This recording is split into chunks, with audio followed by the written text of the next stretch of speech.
নমস্কাৰ সিটি 18 হৈতে ষ্টুডিঅত মই প্ৰিয়ংকা এই মুহূৰ্তে ব্ৰেকিং নিউজ কুখাগাৰৰ কৰ্মচাৰী দুৰ্নীতিয়ে কপাইছে নগাঁও পুনৰ নগাঁও কুখাগাৰৰ ঘোষখোৰ কৰ্মচাৰী গ্ৰেফতাৰ নগাঁও দুদিনত গ্ৰেফতাৰ হৈছে দুজনকৈ ঘোষখোৰ কৰ্মচাৰী আৰক্ষীৰ জালত পৰিছে গাননিক বিষয়া সঞ্জীৱ মিশ্ৰ ধৃত দুই ঘোষখোৰ কৰ্মচাৰীক গুৱাহাটীৰ বিশেষ আদালতত হাজিৰ কৰিছে নগাঁও আৰক্ষীয়ে উল্লেখ্য যে আৰক্ষীৰ পৰা উৎকোচ লৈ বুধবাৰে হাতে লুটে গ্ৰেফতাৰ হৈছিল নগাঁও কুখাগাৰৰ নিম্ন বৰ্গৰ সহায়িকা খুশবু হাৰলাকা আৰু তাৰ পিছতে আজি পুনৰ গ্ৰেফতাৰ হৈছে সঞ্জীৱ মিশ্ৰ নামৰ নগাঁও কুখাগাৰৰ গাননিক বিষয়াগৰাকী কিন্তু ইমানৰ পিছতো এতিয়াও নগাঁও কুখাগাৰক দুৰ্নীতিমুক্ত বুলি দাবী কৰি আহিছে নগাঁও জিলা কুখাগাৰ বিষয়া দেৱাশিষ সেনগুপ্তাই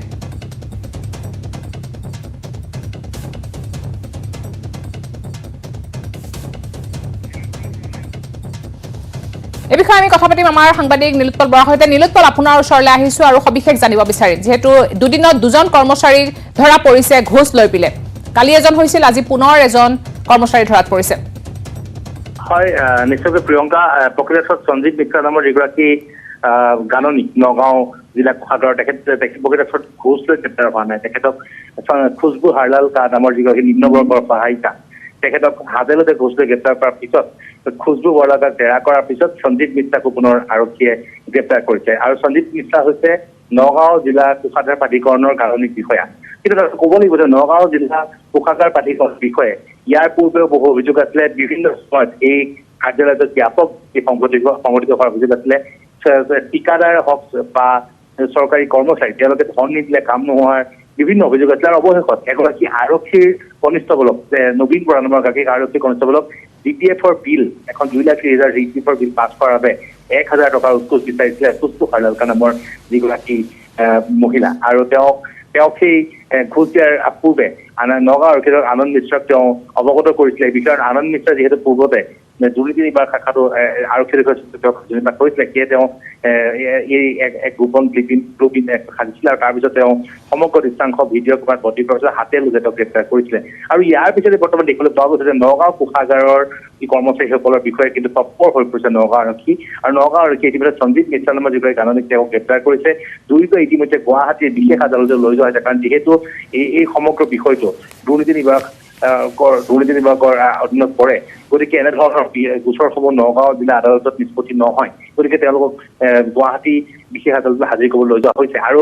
হয়তো আৰু 4-5 গৰাকী কৰ্মচাৰীক নগাঁও আৰক্ষীয়ে গ্ৰেপ্তাৰ কৰিব পাৰে অহা কাইলৈ বা 2 দিনতে হয়তো নগাঁও জিলা কোষাগাৰৰ আৰু 4-5 গৰাকী কৰ্মচাৰী কাৰণ তেওঁলোকক ইতিমধ্যে জেৰা চলাই থকা হৈছে তেওঁলোকক জেৰা চলাই থকাৰ পিছত তেওঁলোকে যে স্বীকাৰোক্তি দিয়ে আৰু কোন কৰ্মচাৰী জেৰাত কৰিব সেয়া এতিয়াও আমি ক'ব নোৱাৰো কিন্তু এটা ক'ব লাগিব যে ইমানৰ পিছতো ইমান যি দুৰ্নীতিৰ ওচৰত হাতে লোকে গ্ৰেপ্তাৰ হোৱাৰ পিছতো কিন্তু নগাঁও জিলাৰ যিগৰাকী কোষাগাৰ বিষয়া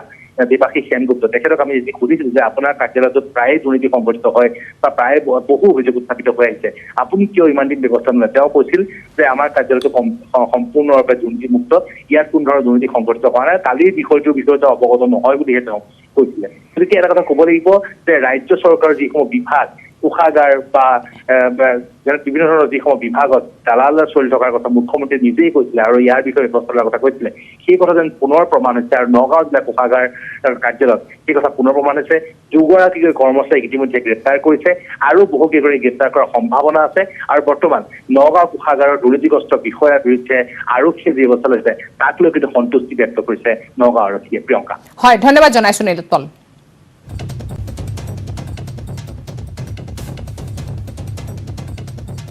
হয় যোৱাকালি পৰা খুশবু হাৰলাকা নামৰ মানুহ এগৰাকী তেখেতে পইচা লোৱাৰ অভিযোগত আমি তেখেতক এৰেষ্ট কৰা হৈছিলে আৰু তেখেতক সোধপোছ কৰাত জানিব পাৰোঁ যে তেখেতে অকলে অফিচত সেইটো কাম নকৰে আৰু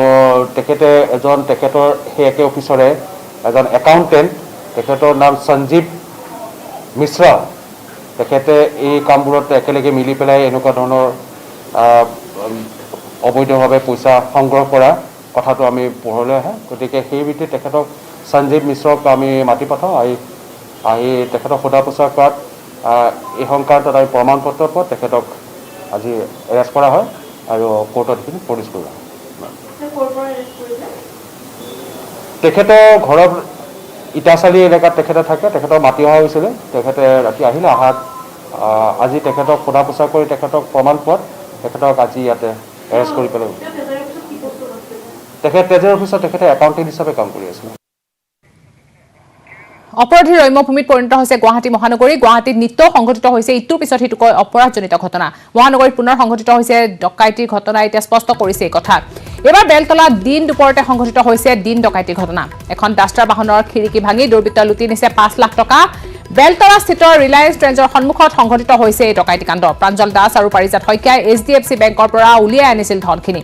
বেংকৰ পৰা উলিয়াই অনা ধনখিনি আছিল এটা ব্যক্তিগত প্ৰতিষ্ঠানৰ উল্লেখ্য যে বেংকৰ পৰা ধন উলিয়াই আনি বিশ্বকৰ্মাৰ মূৰ্তি কিনি থকাৰ সময়তে দুৰ্বৃত্তই গাড়ীৰ গ্লাছ ভাঙি লুটি নিয়ে টকাখিনি ইপিনে পালচাৰ আৰু স্কুটিত অহা 4জনীয়া ডকাইতৰ দলে লুটপাট চলোৱাৰ সন্দেহ কৰিছে স্থানীয় লোক তথা আৰক্ষীয়ে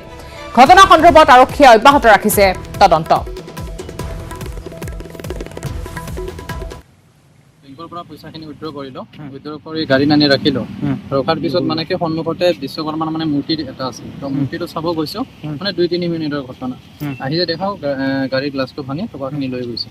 কি কিমান পইচা আছিলে মানে 5 লাখ মান আছিলে কাৰ আছিলে পইচাখিনি পইচাটো আমাৰে আছিলে কনষ্ট্ৰাকচনৰ কোম্পানী গাড়ীখন কোনফালে ৰাখিছিলে গাড়ীখিনি আপোনাৰ ট্ৰেন্স যে আছে ট্ৰেন্সৰ সন্মুখত আছে যখন কৰিছিলে আপোনালোকে কোনফালে যাব ওলাইছিলে মানে আমি 6 মাইল যাব ওলাইছিলো গাড়ী লক কৰা নাছিলে গাড়ী লক আছিলে দৰ্জা মানে কি গ্লাছ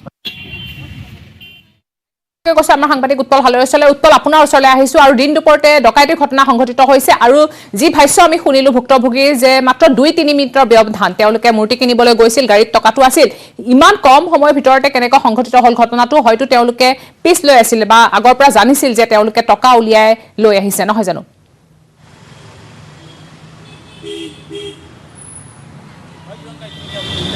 ৰাজধানী চহৰ গুৱাহাটী মহানগৰীৰ সমান অপৰাধীৰ লম্বৰ পৰিছে যদিও যি স্থান পৰিস্থিতি চলিয়া হৈছে মহানগৰীৰ আৰু বেলতলা যানজঁট গুৱাহাটী মহানগৰ জানে বেলতলা যানজঁট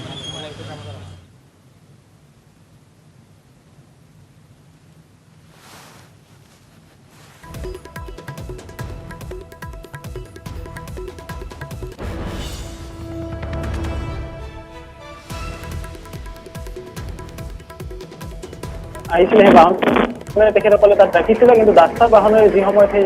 স্থানত ৰাখিছিলে সেই স্থানত তেখেতসকলে ৰাখি দেখে যিহেতু অহাকাইলৈ বিশ্বকৰ্মা পূজা আৰু বিশ্বকৰ্মা পূজা উপলক্ষে তেখেতসকলে তাৰ স্থানৰ পৰা মূৰ্তি কিনিবলৈ গৈছিলে আৰু মূৰ্তি কিনিবলৈ যোৱা সময়তে কিন্তু সেই স্থানত মূৰ্তি ক্ৰয় কৰাৰ সময়তে তেখেতসকলক গ্লাছ ভাঙি 5 লাখ টকা লৈ উদ্ধাৰ হয় আৰু এয়া হৈছে সদাব্যস্ত ৰাজপথ যি সময়ত আৰক্ষী বা চৰকাৰ প্ৰশাসনৰ লগত তৎপৰ হৈ থাকে তেনে সময়তে কিন্তু এই ৰাজপথতে কিন্তু সংঘটিত হৈছিলে তেখেতসকলে তৎপৰ হোৱা দেখা যায় মই হকীতক যদিও সম্ভৱ এই মুহূৰ্তত বাওঁফালে এটা দৃশ্য দেখুৱাবলৈ অনুৰোধ জনাইছো বাওঁফালে আছে ষ্টেট বেংক অৰ্থাৎ ষ্টেট বেংকৰ সন্মুখৰ ভাগত বা HDFC বেংকৰ সন্মুখৰ ভাগত সদায় আচলতে আৰক্ষী প্ৰশাসনৰ লগত ব্যস্ত হৈ থাকিব লাগে কৰ্তব্য সম্পাদিত কৰিব লাগে তেনে পৰিপ্ৰেক্ষিতত আৰক্ষী প্ৰশাসনৰ সন্মুখ ভাগতে এই স্থানৰ পৰা কেনেকৈ লৈ গ'ল সেয়া কিন্তু এই মুহূৰ্ততে এক ডাঙৰ ৰহস্য সৃষ্টি হৈছে আৰু আমি যি সময়ত তেখেতসকলে ভাষ্য সংগ্ৰহ কৰিছিলো সেই সময়ত কিন্তু তেখেতসকলে এটা কথা স্পষ্টভাৱে উল্লেখ কৰিছিলে যে তেখেতসকলৰ পিছফালে দুখনকৈ এখন পালচাৰ বাহন আৰু আন এখন এক্টিভা বাহন আহিছিল আৰু সেই বাহন দুখনে হয়তো তাৰ পৰা টকাখিনি নিয়া বুলি সন্দেহ কৰিছে প্ৰাথমিক পৰ্যায়ত আৰু আৰক্ষী প্ৰশাসনৰ লোকে কিন্তু এই মুহূৰ্তত সেই কথাৰ মুখ খুলিব খোজা নাই যদিও আমাক আৰক্ষী প্ৰশাসনৰ লোকসকলে যি ধৰণৰ কথা জনাইছে তেখেতসকলে কোৱা অনুসৰি এই কিছু সময় পূৰ্বে HDFC বেংকৰ পৰা আৰক্ষী প্ৰশাসনৰ লোক আৰু উচ্চপদস্থ বিষয়াসকল ওলাই আহিছিলে আমি তেখেতসকলক যোগাযোগ কৰিছিলোঁ তেখেতসকলে এই মুহূৰ্তলৈকে সংবাদ মাধ্যমৰ আগত চিচি কেমেৰাৰ ভিজুৱেল দেখুওৱা নাই আৰু এই মুহূৰ্তত মুহূৰ্ততে আৰু কিছু দৃষ্টান্ত দেখুৱাইছে এই ধৰণৰ ৰাজপথৰ দৃশ্য আৰু এই মুহূৰ্তত এখন বাহন তেখেতসকলে মুঠপুচ কৰিছে গুৱাহাটী মহানগৰীৰ যিটো দিছপুৰ অভিমুখী ফালে এই ধৰণৰ ঘটনাটো সংঘটিত হৈছিলে এই ৰাজপথেৰে কোনফালে তীব্ৰবেগত ওলাই গৈছিলে সেই ধৰণৰ ঘটনাসমূহ গোটেই তেনে চালি জাৰি চাই আছে আৰু এয়াই উচ্চপদস্থ বিষয়াসকলে উপস্থিত হৈ ইয়াতে সকলো স্থানতে তেখেতসকলে পৰীক্ষা কৰি আছে আৰু ক'ত কেনেদৰে কোনফালেৰে আহিছে এয়াই তাৰ প্ৰশাসন পৰ্যায়ত দৃশ্য দেখুৱাইছে আৰু যদি সম্ভৱ হয় আমি আৰক্ষী বিষয়ৰ পৰা কিছু কথা জানিবলৈ চেষ্টা কৰিম যিহেতু তেখেতসকলে তদন্তৰ খাতিৰত এতিয়ালৈকে মুখ খোলা নাই কিন্তু যিখন ভোলানাথ শিল্পলাই আছে যি ভোলানাথ শিল্পলাইৰ পৰা তেখেতসকলে মূৰ্তি ক্ৰয় কৰিব গৈছিলে সেই মূৰ্তি ক্ৰয় কৰিব দোকানখনলৈ গৈছে আৰু আৰক্ষী প্ৰশাসনৰ দল এই মুহূৰ্তত ৰিলায়েন্স ট্ৰেজৰ সন্মুখ ভাগলৈ গৈ আছে আৰু ৰিলায়েন্স ট্ৰেজৰ এই স্থানতে যিহেতু সংঘটিত হৈছিলে এই ঘটনাটো আৰু সঠিক মই এটা দৃশ্য দেখুৱাবলৈ অনুৰোধ জনাইছো এয়া হৈছে সেই ভঙা খিৰিকী টুকুৰা এই খিৰিকী টুকুৰাসমূহ এই স্থানতে পৰি আছে এতিয়াও এই স্থানৰ পৰা ধনখিনি কাঢ়ি লৈ গৈছে এই স্থানতে আৰু ৰিলায়েন্স ভিতৰ ভাগলৈকে আৰক্ষী উচ্চপদস্থ বিষয়াসকলে এই মুহূৰ্তত ৰাওনা হৈছে কিন্তু চিচি কেমেৰাৰ ভিজুৱেলে হওক বা অন্যান্য যি ধৰণৰ তথ্য লাগে সেই তথ্যসমূহ সংগ্ৰহ কৰাৰ বাবে প্ৰিয়ংকা হয় এই স্থানতে সংঘটিত হৈছে ঘটনাটো আৰু যেহেতু সেই বজাৰ এলেকা চাৰিওফালে ব্যস্ত এটা এলেকা হয় গতিকে নিশ্চয় CCTV কেমেৰাত হয়তো কোনোবা প্ৰতিষ্ঠানৰ CCTV কেমেৰাত এই ধৰণৰ ঘটনা যিটো ঘটনা আজি সংঘটিত হৈছে তাৰ কিছু উমান বা প্ৰমাণ পাবলৈ আৰক্ষীয়ে সক্ষম হৈছে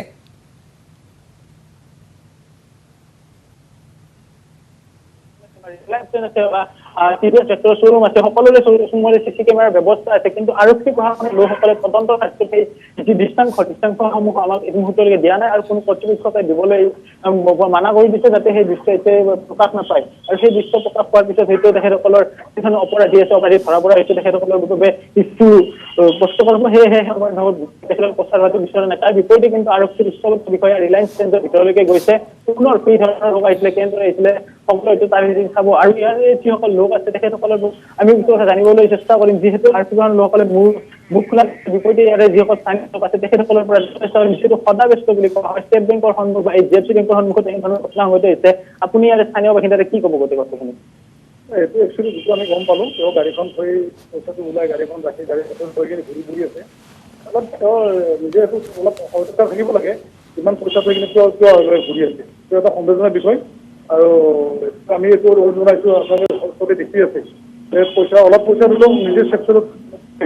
পইচাটো গাড়ীত থৈ আমি যিটো ভাগ্যবান ঘূৰা ঘূৰি কৰি আছে, এইটো সন্দেহৰ বিষয় হৈছে। এই মুহূৰ্তত যদিও আৰক্ষী প্ৰশাসনৰ লোকৰ সন্মানটো আৰক্ষী প্ৰশাসনে অন কেমেৰা এটা কথা উল্লেখ কৰা নাই, যে আন এটা কথা স্পষ্টভাৱে উল্লেখ কৰিছে প্ৰাঞ্জল দাস আৰু যিগৰাকী লোক পাৰিজাত হত্যা বুলি ধন উলিয়াবলৈ আহিছিলে, কিন্তু সেই সময়ত তেখেতসকলে ধন উলিয়াই তেখেতসকলে শিল্পকলালৈ গৈছিলে আৰু যোৱাৰ সময়ত এই ঘটনা সংঘটিত হৈছে। যিহেতু উৎপল ধন্যবাদ জনাইছো উৎপল।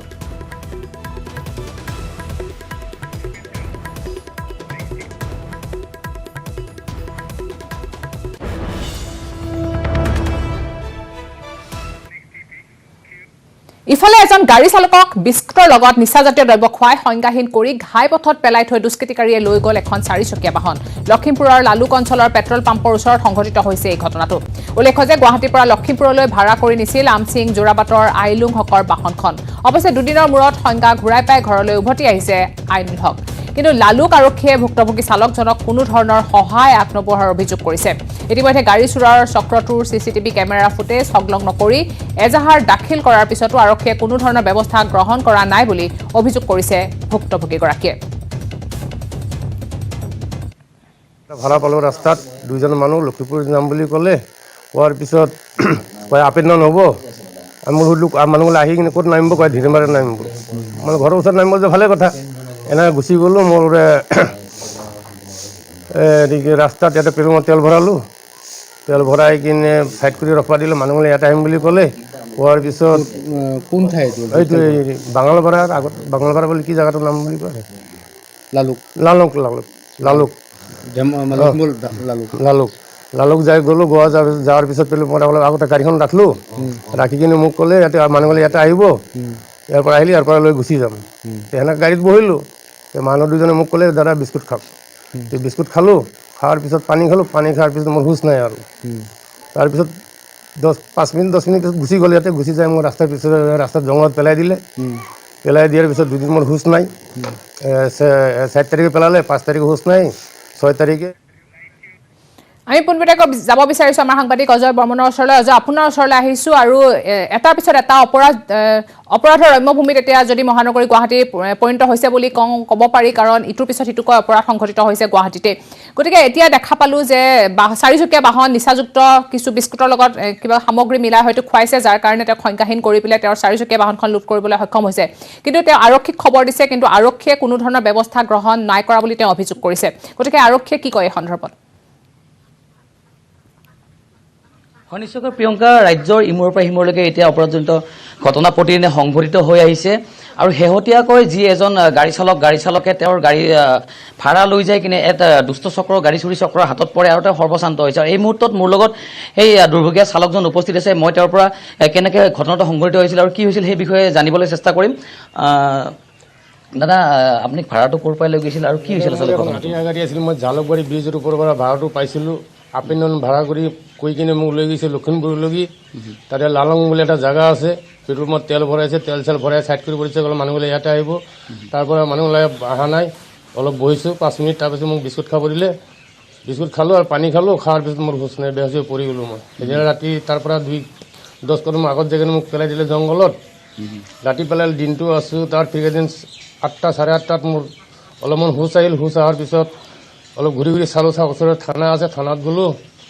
থানাত মানে কোনখন থানাত গৈছিল আপুনি? এই হেৰি থানা, লালুং থানা। ঘাটে গ'লোঁ অচিত ক'লোঁ ছাৰ মোৰ এনেকৈ গাড়ী চলাইছোঁ মই বেলেঞ্চ নাই গাত মই এনেকৈ লাহেকৈ ক'লোঁ অচি ছাৰে ক'লে এইফালে যাই বহ বুলি মই বহিব নোৱাৰিলোঁ মোক একদম বেচেন হৈ গৈছোঁ গাত তাকত নাই চকু মেলি চাব নোৱাৰোঁ তাৰপিছত ৰাস্তা ওলোৱাৰ পিছত এখন চুপাৰ পাইছোঁ চুপাৰ পোৱাৰ পিছত মই খানাপাৰালৈকে আহিছোঁ মোৰ তাত পইচা নাছিল হিন্দী মানুহ ড্ৰাইভাৰক ক'লোঁ মোৰ পইচা নাই মই খানাপাৰা যাই তোমাক পইচা দিম মোক লৈ যাওক বেচেৰা মোক লৈ আনি খানাপাৰা এৰি দিছে তাৰপিছত এটা ড্ৰাইভাৰৰ পৰা 500 টকা লৈ কিনে মই গাড়ী ভাড়া দিছোঁ হয় নিশ্চয়কৈ প্ৰিয়ংকা যি তেওঁ 4 তাৰিখে তেওঁ যি আৰ্টিকা বাহনখন লৈ কিনে তেওঁ লখিমপুৰলৈকে এটা ভাড়া লৈ গৈছিল দুজন যুৱকে তেওঁৰ ভাড়া লৈছিল আৰু লখিমপুৰৰ যি লালুং নামৰ ঠাইখনত তেওঁক তাতে বিস্কুট আৰু অলপ পানী খুৱাইছিল আৰু বিস্কুটৰ লগত কিবা নিচাজাতীয় দ্ৰব্য খুৱাইছিল তাৰপিছত তেওঁ অচেতন হৈ পৰি আছিল প্ৰায় 2 দিন ধৰি তাৰপিছত যি স্থানীয় যি লালুং আৰক্ষী চকীত তেওঁ গৈছিল তেওঁৰ যি দুখৰ কথা ক'বৰ কাৰণে কিন্তু আৰক্ষী কোনো ধৰণৰ তেওঁক প্ৰতিক্ৰিয়া প্ৰকাশ কৰা নাছিল আৰক্ষীয়ে তেওঁক কোনো ধৰণৰ ব্যৱস্থা গ্ৰহণ কৰা নাছিল আৰু শেহতীয়াকৈ তেওঁ গুৱাহাটীত যি হাটগাঁও থানাত তেওঁ খবৰ দিয়াৰ পৰা হাটগাঁও থানাৰ পিছত তেওঁ জালুকবাৰী থানাত যিহেতুকে জালুকবাৰীৰ পৰা তেওঁ গাড়ীখন লৈ যোৱা হৈছিল তাত তেওঁ খবৰ দিছিল কিন্তু জালুকবাৰী আৰক্ষীয়ে আজি পৰ্যন্ত 6 তাৰিখে তেওঁ এজাহাৰ দিছিল আজি পৰ্যন্ত তেওঁৰ কোনো ব্যৱস্থা গ্ৰহণ কৰা নাই আপুনি আৰক্ষীৰ ওচৰত গৈছিল মানে জালুকবাৰী থানাত গ'ল জালুকবাৰী থানা আপোনাৰ এতিয়া কেনেকুৱা ধৰণৰ আপোনাৰ মানে গাড়ীখন লৈছে মোবাইল আছিল গাড়ীত মোবাইলত 3 দিনলৈকে ৰিং হৈছে তাৰপিছত পৰে যতে ৰিং হৈছে তাৰ লগি আছে তাৰপিছত পৰেশ পোৱা নাই ছাৰে কৈছে মই পৰেশ নাপাওঁ তাৰপিছত ৰিং হোৱাৰ পিছত তাৰপিছত এইখিনি আৰু কিন্তু আজিতো প্ৰায় এসপ্তাহমান উকলি গ'ল আৰক্ষীৰ ফালৰ পৰা কোনো খবৰ নাই মই নিজেও একবাৰ গৈছোঁ চাবৰ কাৰণে নাপালোঁ এতিয়া আপুনি চিন্তিত হৈছে ঘৰৰ ল'ৰা ছোৱালী কেনেকৈ খুৱাম কি কৰিম কি খাম ইনষ্টলমেণ্ট কেনেকৈ দিম ক'ৰ পৰা দিম ইনষ্টলমেণ্ট 2 বছৰ গাড়ী চলাই নাই দুখ কষ্ট কৰি ইনষ্টলমেণ্ট দিলোঁ গাড়ীখন আপোনাৰ নিজা গাড়ী আছে হাতীয়াখন নিজা আছিল মোৰ গাড়ী এতিয়া আপুনি কি চিন্তা মানে কি চৰকাৰে কি কৰে প্ৰশাসনে কি কৰে চবৰ অনুৰোধ জনাইছোঁ মোক কিবা এটা কৰি দিয়ক কিবা এটা সহায় কৰক মোৰ তাৰ কোনো ৰাস্তা নাই বেলেগ কৰি খাম হাজিৰা কৰিব নোৱাৰোঁ ক'তো যাবও নোৱাৰোঁ এনেকুৱা ধৰণৰ যিহেতুকে 5 দিন হৈ গ'ল আপুনি এজাহাৰ দিবৰ কাৰণে আৰক্ষী প্ৰশাসনৰ উচ্চপদস্থ বিষয়াক কিবা আহ্বান জনাব নেকি আপুনি আপোনাক জনাইছোঁ বিভাগে কিবা কৰে আৰু যিমান জল্দি কৰে ইমানে ভাল হয় নিশ্চয়কৈ যি 6জনীয়া পৰিয়ালক তেওঁ আৰ্টিকা বাহনখন চলাই কিনে পোহপাল দি আছিল আৰু এতিয়া যিহেতুকে বাহনখন চুৰি হৈ গ'ল তেওঁ সৰ্বশান্ত হৈছে আৰু 6জনীয়া পৰিয়ালটোক পোহপাল দিয়াৰ কাৰণে চিন্তিত হৈ পৰিছে প্ৰিয়ংকা হয় ধন্যবাদ জনাইছোঁ অজয়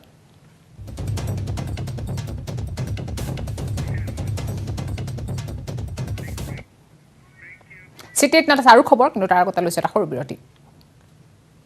कहानी संघर्ष की कहानी उत्कर्ष की कहानी एक ऐसी शख्सियत की जो गरीबी और गुमनामी के अंधेरों से निकलकर बना विश्व के सबसे बड़े लोकतंत्र का नायक कौन है ये व्यक्ति मैं Narendra Damodar Das Modi the untold story निर्माण का पावर स्वैग चल शुरू हो जा माय टन कर दे सब कुछ ऑन ट्रैक स्ट्रॉन्ग है माय टन फ्लेक्सिबल माय टन बड़ा समझदार निर्माणर मानदंड माय टन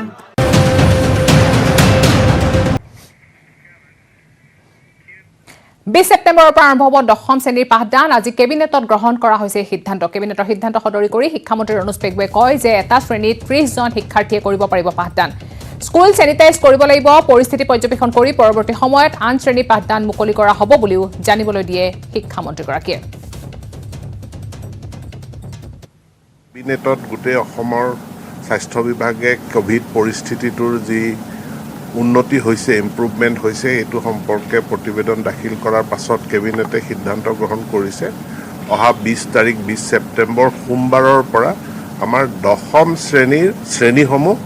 আৰম্ভ কৰিবৰ কাৰণে আমি সিদ্ধান্ত গ্ৰহণ কৰিছোঁ প্ৰতিটো শ্ৰেণী কোঠাত 30 জনকৈ ছাত্ৰ ছাত্ৰীক লৈ পেলাই আমি আৰম্ভ কৰিম বাকি স্যানিটাইজেশন কৰা কোভিড প্ৰটোকলসমূহ মানি চলা এই কথাবিলাক থাকিব হেবিলাক সাধাৰণ কথা হিচাপে কিন্তু এটা শ্ৰেণীত আমি 30 জনকৈ ছাত্ৰ ছাত্ৰী বহুৱাই পাঠদান কৰিবৰ কাৰণে আমি অনুমতি প্ৰদান কৰিছোঁ এই ক্ষেত্ৰত যদি বেছি ছাত্ৰ ছাত্ৰী থাকে তেনেহলে শাখা হিচাপে সেকশন হিচাপে বঢ়াই ল'ব বিদ্যালয়সমূহে কিন্তু 20 তাৰিখৰ পৰা আৰম্ভ কৰিব আৰু স্কুল খোলাৰ আগতে সেই স্কুলৰ প্ৰয়োজনীয় পৰিষ্কাৰকৰণ স্যানিটাইজেশন এই গুটেইখিনিৰ ব্যৱস্থা আজিৰ পৰাই আৰম্ভ কৰিবৰ কাৰণে সকলো বিদ্যালয় কৰ্তৃপক্ষক মই অনুৰোধ জনাইছোঁ আৰু এতিয়ালৈকে যথেষ্ট সংখ্যক ছাত্ৰ ছাত্ৰীয়ে এনেধৰণে বিদ্যালয়সমূহলৈ আহি দ্বাদশ শ্ৰেণীত ডিগ্ৰী চূড়ান্ত বৰ্ষত তেওঁলোকে পাঠ গ্ৰহণ কৰিছে ক'ৰ পৰা কোনো ধৰণৰ অনাকাংক্ষিত পৰিস্থিতিৰ প্ৰতিবেদন আমালৈ অহা নাই তাৰ পৰিপ্ৰেক্ষিততে আজি আমি দশম শ্ৰেণীৰো পাঠদান আৰম্ভ কৰাৰ সিদ্ধান্ত গ্ৰহণ কৰিছোঁ আৰু তাৰ পৰৱৰ্তী পৰ্যায়ত বাকী শ্ৰেণীসমূহৰো পাঠদান আৰম্ভ কৰাৰ কাৰণে পৰৱৰ্তী পৰ্যায়ত শিক্ষা বিভাগে সিদ্ধান্ত ল'ব প্ৰত্যেক ইতিমধ্যে আমাৰ সেৱাই তেওঁলোকৰ পাঠ্য যিটো ক্ৰম আছিলে যিটো চিলেবাছ আছিলে চিলেবাছটো 40% সংকুচিত কৰি সেইটো প্ৰকাশ কৰিছেই অনলাইনত শ্ৰেণীসমূহ চলি আছে এতিয়া যিটো ফিজিকেল ক্লাছ অৰ্থাৎ শ্ৰেণীকোঠাৰ পাঠদান আৰম্ভ হ'ব সোমবাৰৰ পৰা 20 ছেপ্টেম্বৰ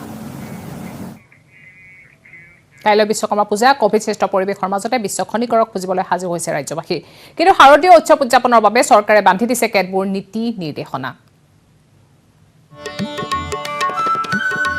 শংকা সন্দেহৰ মাজতে আহিছে শাৰদীয় উৎসৱ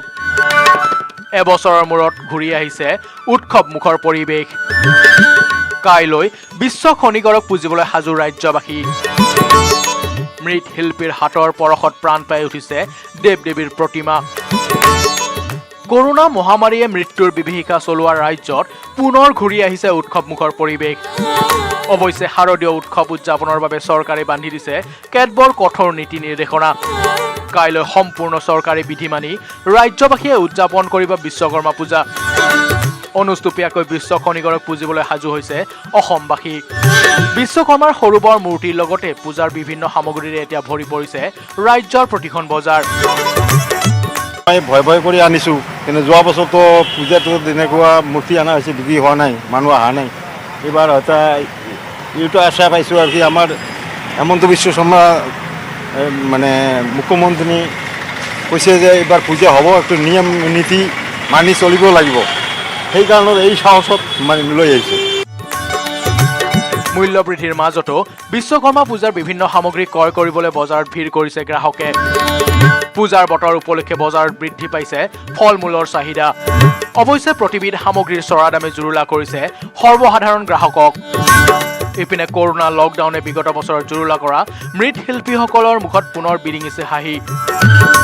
দীৰ্ঘদিনে অনিশ্চয়তাত থকা মৃৎশিল্পীসকলে অৱশেষত দিন ৰাতি একাকাৰ কৰি সাজি উলিয়াইছে বিভিন্ন দেৱ দেৱীৰ প্ৰতিমা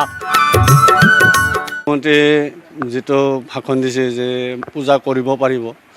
সেই হিচাপত আমাৰ মনটো ভালে লাগিছে কিন্তু দুটা বছৰ আমি একদম বহি গ'লোঁ কিন্তু এই বছৰ দিয়াৰ কাৰণে মনটো ভাল লাগিছে অলপ কামটো কৰাওঁতে ভাল লাগিছে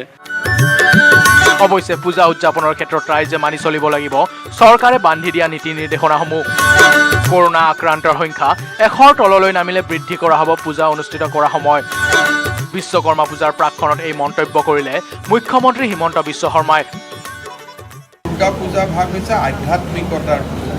যদি ইয়াক কেন্দ্ৰ কৰি আমি তৃতীয় ঢৌটো মাতি আনো সেইটোতো ঠিক নহ'ব সেইকাৰণে যদি সেই দিনটোলৈকে কোভিডৰ পৰিৱেশ আৰু ভাল হয় কিবা আৰু অলপ ৰিলেক্সেশ্যনৰ কথা আমি চিন্তা কৰিম আজিৰ পৰিৱেশত ক্ষমতাবাদা কিন্তু যদি একেবাৰে পূজাৰ দিনৰ আগলৈকে আমাৰ ধৰি ল'লোঁ কোভিড 100ৰ তলত নামি আহে তেতিয়া 1 ঘণ্টা আৰু আমি বঢ়াই দিব পাৰোঁ চৰকাৰে শাৰদীয় উৎসৱৰ নতুন এছঅপি ঘোষণা কৰাৰ পিছতে এতিয়া পূজা লাগিছে ৰাজ্যবাসীৰ মনত bureau report news 18 Assam north east আমি পোনপটীয়াকৈ যাব বিচাৰিছোঁ আমাৰ জ্যেষ্ঠ সাংবাদিক বলেন ভট্টাচাৰ্যৰ ওচৰলৈ বলেন আপোনাৰ ওচৰলৈ আহিছোঁ আৰু 2 বছৰৰ পিছত এইবাৰ পূজা পাতিব গতিকে সকলো উৎফুল্লিত হৈ পৰিছে বিশেষকৈ মৃৎশিল্পীসকল আৰু লগতে ৰাইজো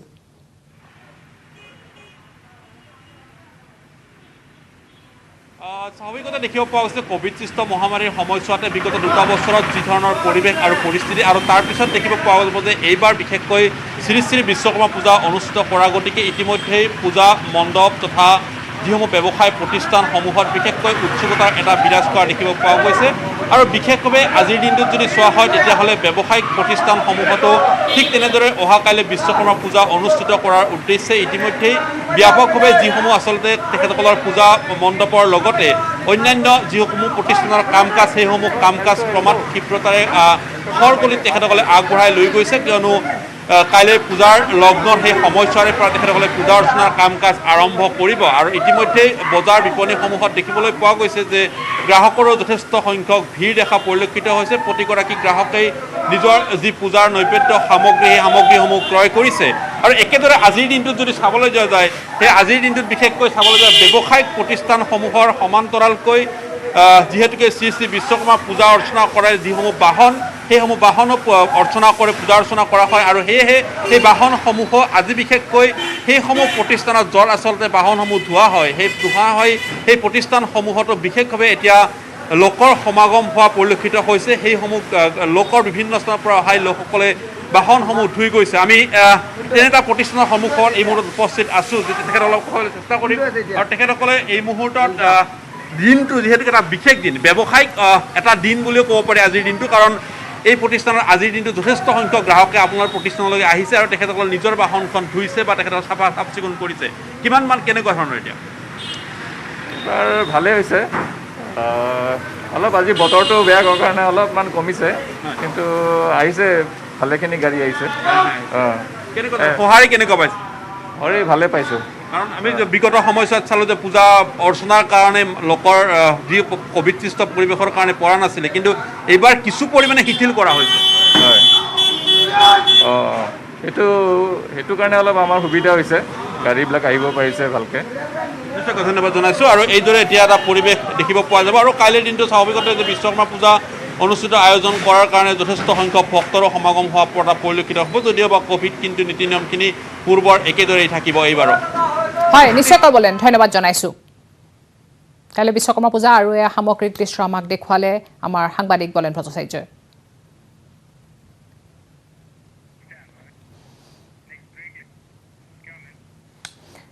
খবৰ আৰু আছে কিন্তু তাৰ আগতে লৈছোঁ পুনৰ এটা বিৰতি। चल शुरू हो जा my turn कर दे सब कुछ on track